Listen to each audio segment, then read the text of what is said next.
అందరికీ నమస్కారం. మన తెలంగాణ గవర్నమెంట్ ప్రవేశపెట్టినటువంటి రాజీవ్ యువ వికాస్ స్కీమ్ గురించి ఈ వీడియోలో తెలుసుకుందాం.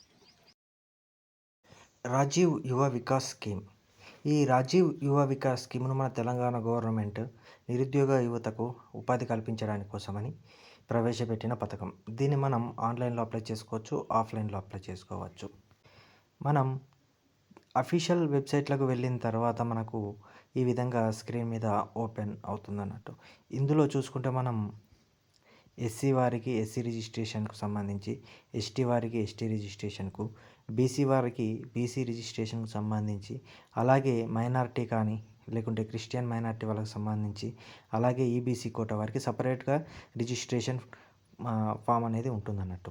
ఈ ఆన్‌లైన్‌లో అప్లై చేసుకునేవారు ఎస్సీ వారైతే ఎస్సీ కార్పొరేషన్‌కి సంబంధించి క్లిక్ చేయాల్సి ఉంటుంది. దాన్ని ఓపెన్ చేసిన తర్వాత అందులో మనం మొదటి కాలంలో ఆధార్ కార్డ్‌లో ఎలా ఉంటుందో అలా నేమ్ ఇవ్వాల్సి ఉంటుంది. ఆ తర్వాత మనం ఆధార్ కార్డ్ నెంబర్‌ను ఎంటర్ చేయాల్సి ఉంటుంది.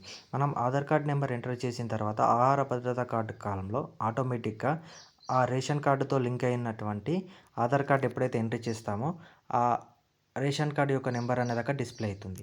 దాని తర్వాత మనం లబ్ధిదారుని రకం ఇండివిడ్యువల్ సెలెక్ట్ చేసుకున్న తర్వాత నెక్స్ట్ కాలమ్ చూసుకుంటే మనం ఎలాంటి ఆర్థిక సాయం కోరుకుంటున్నాము.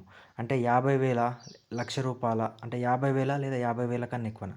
ఇన్‌కేస్ 50,000 అయితే మనం దాన్ని రీఫండ్ చేయాల్సిన అవసరం లేదు. 100% సబ్సిడీ ఆ 50,000 కేటగిరీలో చూసుకున్నా మనం ఎలాంటి బిజినెస్ చేయాలనుకుంటున్నామో అలాంటి బిజినెస్ అంటే మీరు దేనికి అయితే అప్లై చేయాలనుకుంటున్నారో దానికి సంబంధించిన స్కీమ్‌ని ఎంటర్ చేయాల్సి ఉంటుంది. ఇందులో మనం చూసుకుంటే సెక్టార్ అని ఉంటుంది. అందులో సెక్టార్‌లో అగ్రికల్చర్ సెక్టార్ ఉంటుంది. అలానే నాన్ అగ్రికల్చర్ కూడా ఉంటుంది.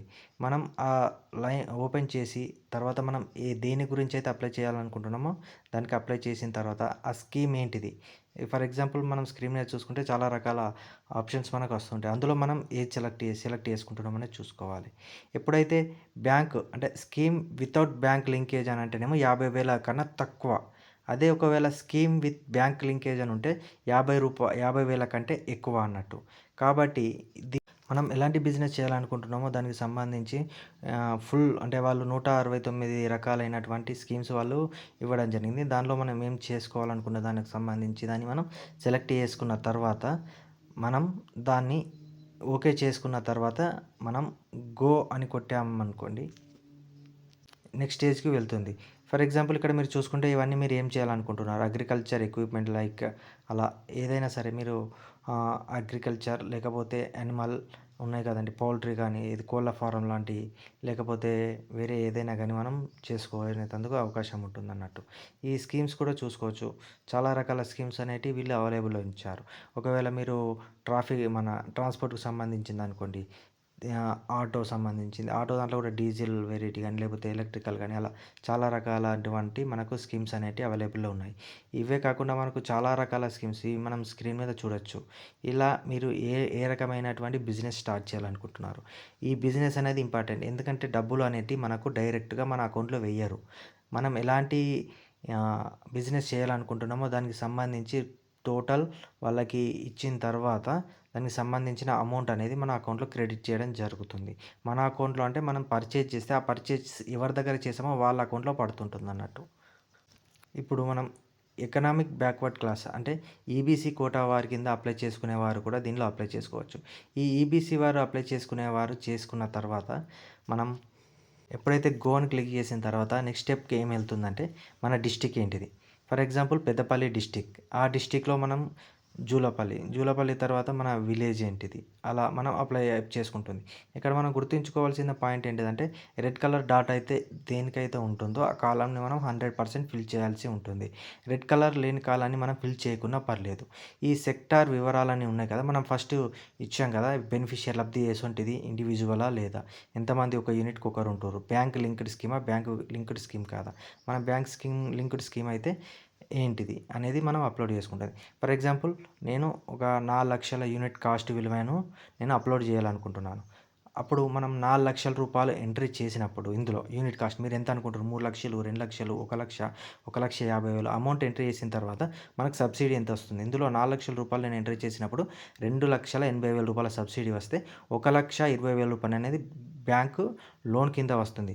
ఈ 1,20,000 బ్యాంకు లోన్ కిందకి వచ్చింది ఏందంటే, మనం దాన్ని ఈఎంఐ రూపంలో పే చేయాల్సి ఉంటుంది. దానికి సంబంధించి బ్యాంక్ డీటెయిల్స్ మనం వాళ్ళకు ఇవ్వాల్సి ఉంటుంది. మన బ్యాంక్ ఏంటిది, బ్రాంచ్ ఏంటిది, ఐఎఫ్ఎన్సీ ఏంటిది, పాన్ కార్డ్ ఏంటిది అనేటివి ఇవ్వాలి. అవన్నీ ఇచ్చిన తర్వాత మనం నెక్స్ట్ కిందికి వచ్చిన తర్వాత ఫాదర్ నేమ్ ఏంటిది, ఆల్రెడీ ఇచ్చాం. మన నేమును మన ఆధార్ కార్డు ఇస్తాం కదా. తర్వాత ఆహార భద్రత కార్డు ఉన్నవారు ఆధార భద్రత కార్డు యొక్క నెంబర్ ఆల్రెడీ వస్తుంది. తర్వాత ఫాదర్ నేమ్ ఏంటిది, భర్త పేరు లేకుంటే. తర్వాత ఫిజికల్లీ హ్యాండిక్యాప్డా కాదు, ఒకవేళ ఎస్ అని పెట్టిర్రనుకోండి దానికి సంబంధించి డీటెయిల్స్ కొట్టాల్సి ఉంటుంది. తర్వాత లింగం male or female what ever it is అయినప్పుడు మనం అప్లోడ్ చేయాలి. మనం రూరలా అర్బనా, రూరల్ వారికి ఒక రకమైన ఇన్కమ్ సర్టిఫికేట్ సంబంధించిన అమౌంట్ ఉంటుంది, అర్బన్ వారికి ఇంకో రకమైన ఉంటుంది. క్యాస్ట్, మన క్యాస్ట్ ఏంటిది, దాని సబ్ క్యాస్ట్ ఏంటిది. తర్వాత క్వాలిఫికేషన్, మన విద్యార్హతలు ఏంటి, 10th fail whatever it is, BTech అంటే పీజీ, పోస్ట్ గ్రాడ్యుయేషన్ కిందకి వెళ్తుంది. ఇన్కమ్ సర్టిఫికేట్ ఎవరికైతే ఏంటిది రేషన్ కార్డు లేదో వారు ఇన్కమ్ సర్టిఫికేట్ సంబంధించిన డీటెయిల్స్ ఎంట్రీ చేయాల్సి ఉంటుంది. ఈ మీ సేవ నుంచి పొందిన ఇన్కమ్ సర్టిఫికేట్ అనేది 6 నెలల లోపుది అయి ఉండాలి. అప్పుడు మాత్రమే తీసుకుంటుంది. ఎవరైతే రేషన్ కార్డు ఎంట్రీ చేస్తారో వాళ్ళు మీ సేవ నుంచి ఈ ఇన్కమ్ సర్టిఫికేట్ తీసుకోవాల్సిన అవసరం లేదు. తర్వాత మనం ఎంత యాన్యువల్ ఉంది, తర్వాత మన మొబైల్ నెంబర్ ఇచ్చిన తర్వాత మన ఆక్యుపేషన్ ఏంటి, మనం ఏం చేస్తున్నాం, agriculture labour, non agriculture labour, లేకుంటే అది వాట్ ఎవర్ మన యొక్క వృత్తి మనం ఏం చేస్తున్నాం అనే దానికి సంబంధించిన దాన్ని ఈ స్టార్ గుర్తున్న కాలాన్ని మాత్రం 100% ఫిల్ చేయాల్సి ఉంటుంది. ఆ తర్వాత మనం చూసుకుంటే అడ్రస్, మన డీటెయిల్స్ ఏంటి, మన డోర్ నెంబర్, మన అడ్రస్, మన ఇంటి అడ్రస్ మొత్తం అప్లోడ్ చేయాల్సి ఉంటుంది. ఆ తర్వాత మనం ఏం చేయాల్సిందంటే మన ఫోటో 550 నుంచి 500 KB ఉన్నటువంటి ఒక పాస్పోర్ట్ సైజ్ ఫోటో, అది 100% జత చేయాల్సి ఉంటుంది. పాన్ కార్డ్ అనేది ఆప్షనల్. మీరు పాన్ కార్డ్ అప్లోడ్ చేయడం ద్వారా మనం ఏంటిదంటే మనకు సంబంధించిన డీటెయిల్స్ అనేటివి వాళ్ళకి ఇవ్వాల్సి ఉంటుంది. ఒకవేళ పాన్ కార్డ్ లేని వారు పాన్ కార్డ్ను స్కిప్ చేసుకోవచ్చు. మనం ఎప్పుడైతే దీన్ని అంత ఫిల్ చేసిన తర్వాత ప్రివ్యూ చూసుకోవాలి. ప్రివ్యూ చూసుకున్న తర్వాత ప్రతి కాలమ్స్ కరెక్ట్‌గా ఉందా లేదా. ఇన్ కేస్ మనం ఏదైనా కాలాన్ని మిస్ చేసినట్టయితే మనకి ఇలా రెడ్ కలర్‌లో చూపిస్తుంటుంది.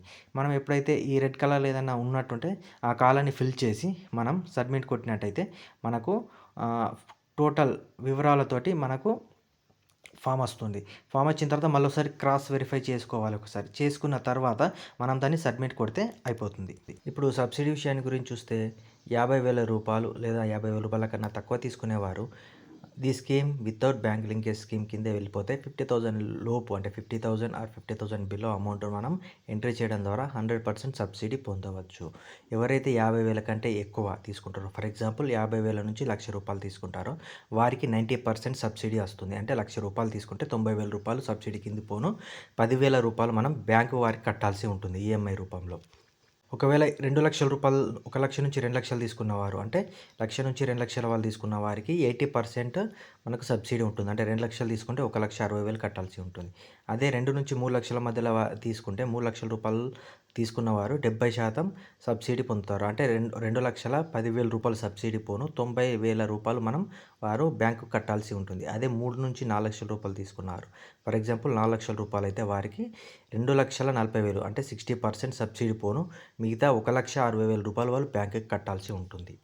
ఈ అమౌంట్ అనేది ఎప్పుడు కానీ మన అకౌంట్‌కు డైరెక్ట్‌గా పడదు. మనం ఎలాంటి బిజినెస్ అయితే సెలెక్ట్ చేసుకుంటామో దానికి సంబంధించి పర్చేస్ అంటే కొనడాలు, లేకుంటే మనం స్టాక్ తెచ్చుకోవడం, లేకుంటే ఎలాంటి బిజినెస్ అయితే ఇప్పుడు ఫర్ ఎగ్జాంపుల్ ఒక్కొక్క కార్పొరేషన్‌కి ఒక్కొక్క టైప్ ఆఫ్ బిజినెస్‌లు చూపించారు. కాబట్టి ఆ టైప్ ఆఫ్ బిజినెస్‌కి సంబంధించి మనం వాళ్ళ దగ్గర నుంచి తీసుకునే కాడ అంటే ఫర్ ఎగ్జాంపుల్ మీరు ఒక కార్ పర్చేజ్ చేయాలనుకున్నారనుకోండి ఈ స్కీమ్ కింద.